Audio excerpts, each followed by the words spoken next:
ராமாபுரம் பகுதியில் செயல்படும் அரசு உதவி பெறும் பள்ளியில் அறக்கட்டளை சார்பில் 116 மாணவிகளுக்கு மதுரவாயல் சட்டமன்ற உறுப்பினர் காரம்பாக்கம் கணபதி விலையில்லா சைக்கிள்களை வழங்கினார்.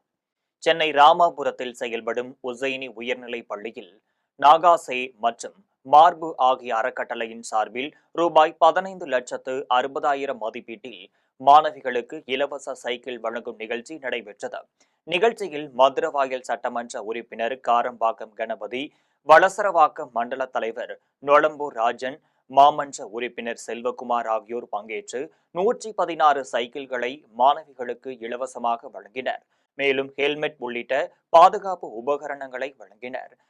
நாகசே மற்றும் மார்ப் ஆகிய நிறுவனங்களின் CSR பங்களிப்பில் ரூபாய் 25 லட்சம் மதிப்பீட்டில் நாப்கின், வைண்டிங் இயந்திரம் மற்றும் பள்ளியின் மதில் சுவரிற்கு இரும்பு வேலிகள் வழங்கப்பட்டது.